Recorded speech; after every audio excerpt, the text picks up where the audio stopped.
BTech, BBA మరియు MBA కోర్సులు 15+ years experience ఫ్యాకల్టీతో పాటు placement guarantee. Kishkinda university, Ballari. జై శ్రీరామ్. నా పేరు మాధురి. మీరు చూస్తున్నది సుమన్ టీవీ నెట్వర్క్. ఈరోజు మనతో పాటు ఉన్నారు ప్రముఖ జ్యోతిష్య వాస్తు పండితులు బ్రహ్మశ్రీ గుండెపూడి సుధీర్ శర్మ గారు. నమస్కారం గురువు గారు. జయ శ్రీరామ్. శ్రీమాత్రే నమః. శ్రీ గురుభ్యో నమః. గురువు గారు, మనకి దగ్గరలో జ్యేష్ఠ పూర్ణిమ ఉంది కదండి, దాన్నే ఏరువాక పూర్ణిమ అని కూడా అంటారు కదండి. అసలు ఆ రోజు ప్రత్యేకత ఏంటి? ముఖ్యంగా ఆ రోజు ప్రతి ఒక్కళ్ళు కూడా చేయాల్సిన విధి విధానాలు ఏంటో తెలుసుకోవాలనుకుంటున్నామండి. తప్పనిసరిగా నాన్న, ముఖ్యంగా జ్యేష్ఠ పౌర్ణమి అనేటువంటిది దారిద్ర్యాన్ని పోగొట్టేటువంటిది అని కూడా చెప్పుకోవచ్చు. జ్యేష్ఠాదేవి ఎవరు? శనీశ్వరుడి భార్య, లక్ష్మీదేవికి అక్క. అలక్ష్మి, లక్ష్మి, దారిద్ర్యం, అదృష్టం, ఈ రెండు కూడా. జ్యేష్ఠ పౌర్ణానికి జ్యేష్ఠ నక్షత్రమే వస్తుంది పౌర్ణమి రోజున, కాబట్టి జ్యేష్ఠ మాసం అయింది ఇది కదా. అంటే ఇక్కడ జ్యేష్ఠ అంటే ఏంటి?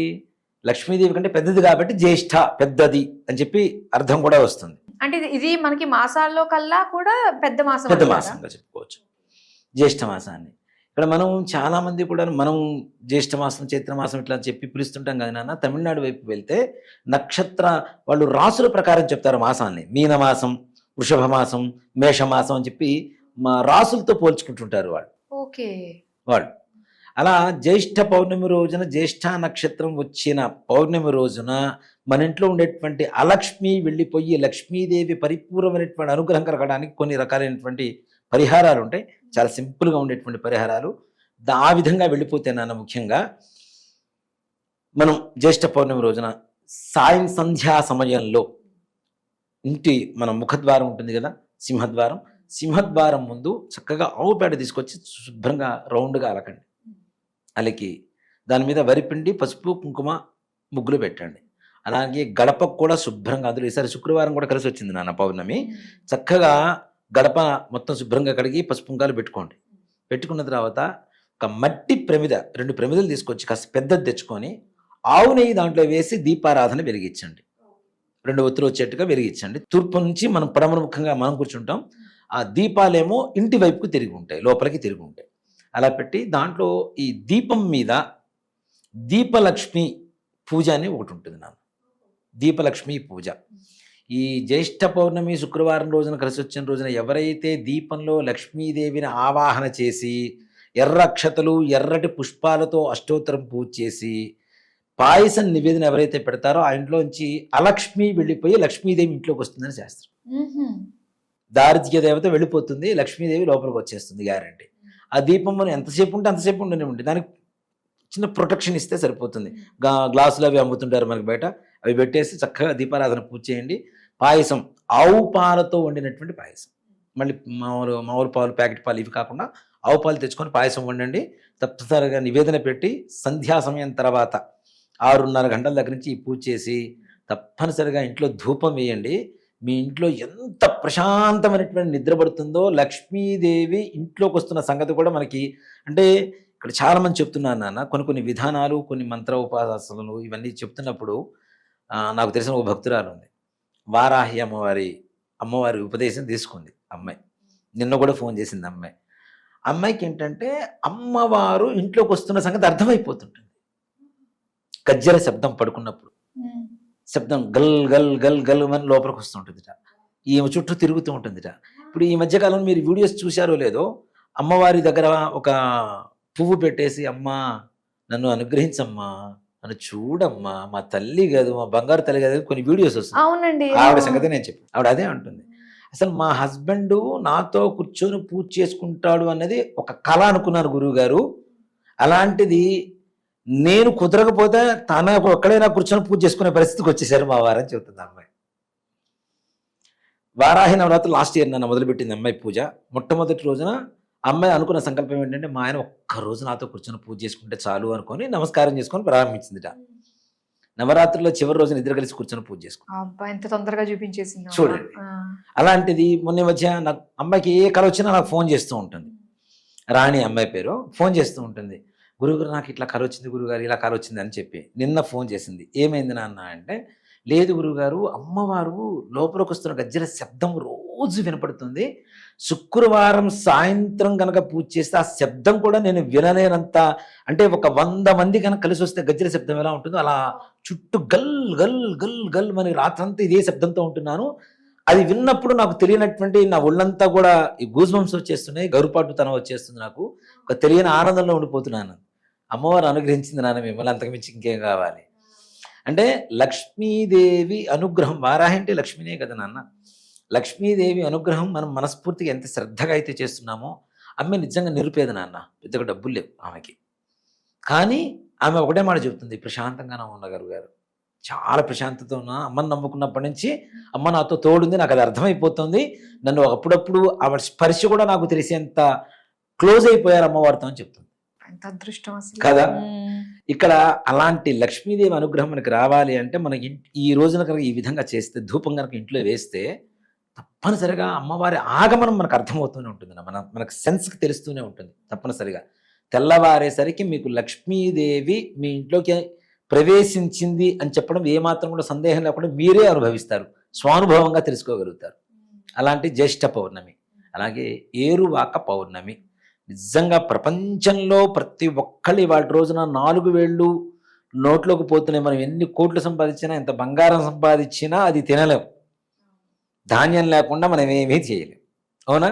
దీనికి కారణం ఎవరు అంటే జై కిసాన్, అంతే, దాంట్లో అనుమానం లేదు. ప్రపంచంలో ఇద్దరు బాగుండాలి నన్ను ఎప్పటికీ, జై జవాన్ జై కిసాన్. బార్డర్లో వాళ్ళు బాగుండాలి, దేశంలో వీళ్ళు బాగుండాలి. వీళ్ళు బాగుంటే నిజంగా రైతులు చాలా బాధపడుతుంటారు నాన్న. చినిగిపోయిన బనీన్ వేసుకొని పైన మామూలు షర్ట్ వేసుకొని తిరుగుతూ ఉంటాడు. మన కోసం త్యాగం చేసేటువంటి మన తల్లిదండ్రుల తర్వాత మరో గొప్ప దైవం ఎవరంటే రైతులు అని చెప్తా. రైతు అన్నలే, దాంట్లో అనుమానమేం లేదు. వాళ్ళంతా గొప్పవాళ్ళు. కాళ్ళకి చెప్పులు లేకుండా లోపల దిగుతూ ఉంటారు, పొలంలోకి దిగుతూ ఉంటారు. పాము కాటు సోకి చనిపోయినటువంటి వాళ్ళు ఉన్నారు. అయినా సరే వాళ్ళ పిల్లలు మళ్ళీ ఇదే వ్యవసాయమే చేస్తూ ఉంటారు. అలాగే నీళ్లలో దిగినప్పుడు ఫంగస్ వస్తాయి నాన్న, వేళ్ల మధ్యలో ఫంగస్ వచ్చి ఇన్ఫెక్షన్స్ వస్తాయి వాళ్ళకి. అవి కూడా లెక్క చేయకుండా వాళ్ళు పంటలు పండిస్తూనే ఉంటారు. అర్ధరాత్రి పూట నిద్ర మానుకొని పొలానికి నీళ్లు పెట్టడానికి వెళ్తూ ఉంటారు, కావర కాయడానికి వెళ్తూ ఉంటారు. ఎంత గొప్ప త్యాగం నాన్న వాళ్ళది. అది మనం ఆలోచించే ఎంతసేపటికి 100 రూపాయలు ఇస్తున్నాం, 2 కేజీలు బియ్యం తెచ్చుకుంటున్నాం అని ఆలోచిస్తున్నాం. కానీ ఈ 2 కేజీల బియ్యం పండించడానికి రైతు పడేటువంటి కష్టం అంతా ఇంత కాదు. కాబట్టి వీళ్ళిద్దరు ఎప్పుడు బాగుండాలని కోరుకుంటాను నేనైతే. మనం తినే ప్రతి ముద్దకి అది ఏ పొలం నుంచి అయితే వస్తుందో, ఏ రైతు అయితే పండిస్తున్నాడో వాళ్ళకి ధన్యత, మన తప్పనిసరిగా కృతజ్ఞత తెలుపుకోవాల్సినటువంటి పరిస్థితులు. అంత గొప్ప వాళ్ళు రైతులని చెప్తా. వాళ్ళకి అసలైన పండగ ఏంటి అంటే ఏరువాక పౌర్ణమి. తొలకరి ముందు వచ్చేటువంటి, ఇప్పుడంటే సీజన్ లేదు, అన్ సీజన్ లేదు, వర్షాలు పడుతున్నాయి. కానీ మనకి ఎండాకాలంలో వర్షాలు ఏంటి అన్న కదా. వరుణదేవుడు కూడా అప్డేట్ అయ్యాడు మనతో పాటు. ఎప్పుడు కాబట్టి అప్పుడు వర్షాన్ని ఇస్తూ ఉన్నాడు. ఎప్పుడు వర్షం పడుతుందో తెలియదు, ఎప్పుడు చలి వస్తుందో తెలియదు, ఎప్పుడు ఎండ వస్తుందో తెలియదు. ఒకటే రోజు 3 వాతావరణాలు చూస్తున్నాం కదా. కాశ్మీర్ చూస్తున్నాం, అట్లానే కేరళ చూస్తున్నాం, తమిళనాడు చూస్తున్నాం, మన ఆంధ్రప్రదేశ్ తెలంగాణలో ఉంటూ. సో కాబట్టి ఈ వాతావరణం ఏదైతే మేఘావృతం అవ్వడానికి నైరుతి ఋతుపవనాలని చెప్పి మనం చూస్తుంటాం కదా, ఇవి ప్రారంభమయ్యేదే మనకి జ్యేష్ఠ పౌర్ణమి తర్వాత నాన్న. ఋతుపవనాలు కంప్లీట్గా మనకి ప్రారంభమయ్యేదే జ్యేష్ఠ పౌర్ణమి తర్వాత. దానికి ముందుగా ఏదైతే ఎడ్లు, మనకి ఎద్దులు కావచ్చు, లేదంటే దునపోతులు కావచ్చు, ఏవైతే ఉన్నాయో వాటికి పూజ చేసుకునేటువంటి పండుగ రోజు ఏరువాక పౌర్ణమి. అంటే మన వ్యవసాయానికి ఏవేవైతే మనకు ఉపయోగపడుతుంటాయో నాగలి, తప్పనిసరిగా ఆ రోజు నాగలు కడతారు. ఇప్పుడు మన మామూలు బండ్లు కడతాం కదా నాన్న, ఆ రోజున ఎడ్లకి నాగలు కడతారు. నాగలు కట్ట ఆ రోజున దున్నడం ప్రారంభిస్తారు. మొత్తం దుక్కితే కదా, తర్వాత వర్షం పడ్డప్పుడు విత్తనాలు వేసుకోవడానికి సానుకూలంగా ఉంటుంది. అంతకుముందు పండించినటువంటి పంట అవశేషాలు ఏవైతే ఉంటాయో అవి మొత్తం బయటకు వస్తూ ఉంటాయి కదా, లోపల లేకుండా ఎండిపోయిన గడ్డి ఇట్లాంటివి ఏవి లేకుండా మొత్తం దున్నడం అనేటువంటిది ఆ రోజున ప్రారంభం జరుగుతూ ఉంటుంది. ఏరువాక పౌర్ణమి రోజున. మరుసటి రోజు నుంచి ప్రారంభం అవుతుంది. దాని ముందు రోజు వాటికి కృతజ్ఞతగా ఆ పశు సంపదకి పూజ చేసుకునేటువంటి రోజే నిజంగా చెప్పాలంటే ఏరువాక పౌర్ణమి. ఏరువాక పౌర్ణమి అంటే ఇప్పటికీ విలేజెస్లో పండగేనా అన్న. ఇప్పుడు మనకు తెలియట్లేదు కానీ, సిటీలో ఉండి ఈ వాతావరణం మనకు తెలియట్లేదు కానీ, అసలు మా చిన్నప్పుడు ఏరువాక పౌర్ణమి అంటే ఒక పెద్ద పండగ. అందులో వాళ్ళు ఏం చేస్తారంటే రైతులందరూ కూడాను ఊళ్ళో ఉండేటువంటి వినాయకుడు ఉంటాడు కదా, వినాయకుడికి ముందుగా ఉండ్రాళ్ళు పోయిస్తారు. అది బ్రాహ్మణులతో చేయించి పూజ చేయించి ఉండ్రాళ్ళు పోయించి ఉండ్రాళ్ళు నివేదన పెట్టి అక్కడికి వచ్చి అన్ని ఎడ్లకి పూజ చేయించుకొని పసుపు కుంకాలు బొట్లు పెట్టుకొని అప్పుడు పొలాలకు వెళ్ళటం ప్రారంభిస్తారు.